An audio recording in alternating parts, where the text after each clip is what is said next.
ဟုတ်ကဲ့အားလုံးမင်္ဂလာပါဗျာနော်အားလုံးမင်္ဂလာပါနော်ကျွန်တော်ဒီမှာ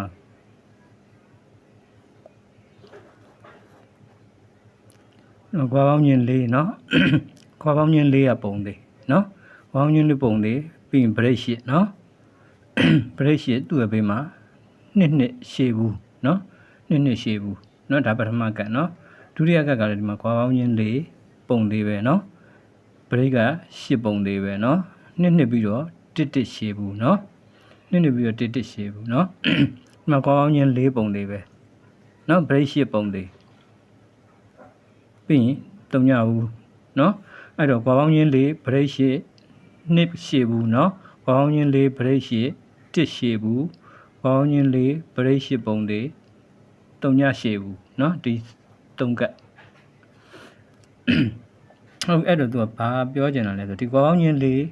break 8နော်အဲ့ရှေ့မှာနှစ်ပူတယ်ပူရင်အဲ့ကွာပေါင်းခြင်း၄ရဲ့အပေါ်ကဒီကဏ္ဍပေါ့နော်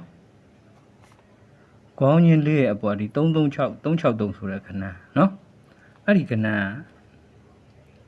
သူ့ဘေးမှာရှေ့ပေါင်းထိတ်နှလုံးတစ်ထောင်ထားတယ်နော်ရှင်းလုံးတစ်ထောင်ထားတဲ့ကောင်ကဘေးကကဏ္ဍပေါ့ဒီမှာလည်းရှင်းနှလုံးတစ်ထောင်ထားတယ်သူ့ဘေးကဒီ632ဆိုတဲ့ကဏ္ဍနော်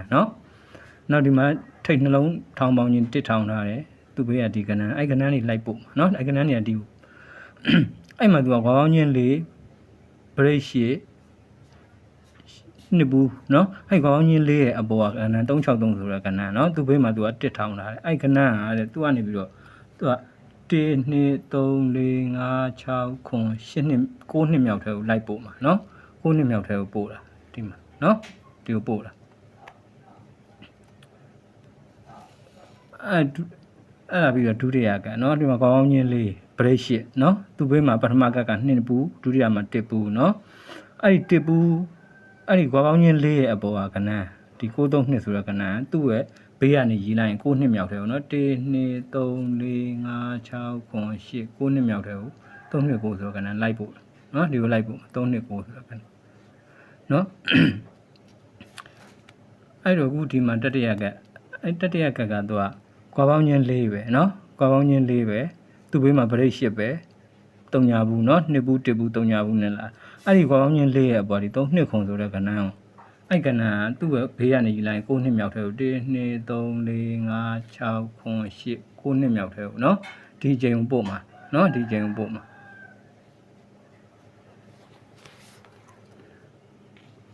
ဟုတ်တယ်ဆိုဒီ336ဆိုတဲ့ကဏ္ဍ363ဆိုတဲ့နော်3ထိပ်တွေနဲ့ပဲပို့တယ်နော်သူက3ထိပ်တွေနဲ့ပဲပို့တယ်336ဆိုတဲ့ကဏ္ဍကဒီမှာပို့တယ်နော်သူtiming guide ပို့တာဒီမှာ336ပို့တယ်သူကနေပဲတစ်ပင်နှစ်ပင်တက်လိုက်ရင်ဒုတိယ392ပို့နော်အဲသူကနေမှအခုတစ်ပင်နှစ်ပင်တက်လိုက်ရင်ဒီမှာ3နှစ်ခွန်ဆိုတဲ့ကဏ္ဍကိုပို့ခိုင်းတာနော်သူပို့တော့မယ်ဆိုရင်တော့ဘာကြီးထောက်ထားလဲဆိုတော့ဒီ336 3992 3နှစ်ခွန်နော်အဲ့ဒီကဏ္ဍကနေပို့တော့မယ်ဆိုလို့ရှိရင်သူကဒီမှာ336ဒီမှာဇောင်းတက်သွားတာနော်ဇောင်းတစ်ပင်တက်သွားတာနော်ဇောင်းဇက်တိုက်တက်သွားတာဒီမှာကျတော့ဇောင်းတက်တာကိုတစ်ပင်ကျော်တက်တာနော်ဒီမှာဇောင်းတက်တာကိုတစ်ပင်ကျော်တက်တာနော်အဲ့ဒါသူပို့တော့မယ်ဆိုလို့ရှိရင်လည်းသူကနောက်ပေါင်း9ပုံသေးနော်နောက်ပေါင်း9ပုံသေးအောက်မှာတုံညာခါနော်တုံညာခါထိုင်ပြီးမှသူပို့တာဒီမှာနော်သူပို့တော့မယ်ဆိုရင်လည်းပဲနောက်ပေါင်း9ပုံသေး9ခါနော်ပထမကမှနောက်ပေါင်း9ပုံသေးနဲ့9တုံညာခါထောက်ပြီးမှပို့တာနောက်ပေါင်း9ပုံသေးနဲ့9ခါထောက်ပြီးမှပို့တာအခုဒီမှာတတိယကကြတော့နောက်ပေါင်း9ပုံသေးပဲတဲ့နော်8ခါပေါ့နော်နောက်ပေါင်း9တွေကပုံသေးသွားတာနောက်ပေါင်း9တွေကဘာလို့ပုံသေးသွားလဲဆိုခုနကတော့ဒီမှာကွာပေါင်းခြင်း4တွေကြောင့်4ပါဝါ6လို့ယူလို့ရတယ်နော်ဒီကွာပေါင်းခြင်း4တွေခံထားတဲ့အတွက်4ရဲ့ပါဝါနောက်ပေါင်း9တွေထောက်ပြီးကမှနော်နောက်ပေါင်း9တွေထောက်ပြီးမှသူကပို့လို့ရတယ်နော်အဲနောက်ပေါင်း9ရဲ့အောက်မှာ3ညခါသူ့လောင်းမှာပို့နောက်ပေါင်း9ရဲ့အောက်မှာ9ခါသူ့နောက်ပေါင်း9ရဲ့အောက်မှာ10ခါနော်3ညခါ9ခါ10ခါစီနီယာလာတာနောက်ပေါင်း9တွေကပုံသေးလာတာနော်အဲ့မှာဒီမှာပို့မှာ3ထိပ်တွေနဲ့ပဲပို့တယ်နော်အဲ့သူပို့ဖို့အတွက်ကိုသူကဒီမှာ9ထိပ်တွေထောက်ထားသေးတယ်သူက9ထိပ်ကနေပြီးတော့တစ်ပင်နှစ်ပင်เนาะဒီမှာလည်းပဲ9ထိပ်ထောက်ပြီးကမှတစ်နှစ်ကျော်ဇောင်းသွားတာဒီမှာလည်း9ထိပ်ထောက်ပြီးကမှတစ်နှစ်ကျော်ဇောင်းသွားတာเนาะအဲ့ဒီ9ထိပ်ထောက်ပြီးမှပို့တာဒီ9ထိပ်ထောက်ပြီးမှပို့တာအပြင်ကိုမှသူကเนาะသူ့အပေါ်မှာသူ့အပေါ်မှာဆို3ညပါဝါ9ထိပ်လို့ထောက်ပြီးကမှသူ့အောက်6ပွဲမြောက်1 2 3 4 5 6ပွဲမြောက်ကိုပို့တာเนาะဒီ ဒီဒုတိယကပို့တော့မဆိုရင်လည်းအဲ့လိုပဲ3ညပါဝါတဲ့နော်3ညပါဝါ9ထိပ်ထောက်နော်ထောက်ပြီးကမှသူ့အောက်1 2 3 4 5 6ပွဲမြောက်ကိုပို့တာနော်အခုတတိယကမှလည်းသူအဲ့တိုင်းပဲနော်တတိယကမှလည်းဒီမှာ3ညပါဝါ9ထိပ်ထောက်ပြီးကမှသူ့အောက်1 2 3 4 5 6ပွဲမြောက်ကိုပို့မှာနော်3ခွန်2နော်3ခွန်2အားအဲ့တော့သူကဒီက9ထိပ်ကလည်းထောက်ထားမယ်နော်ဒီကနေ9ထိပ်ကလည်းထောက်ထားမယ်ဒီပေါ်မှာ9ထိပ်ကလည်းထောက်ထားတယ်နော်စုံမှတ်ပေါ့နော်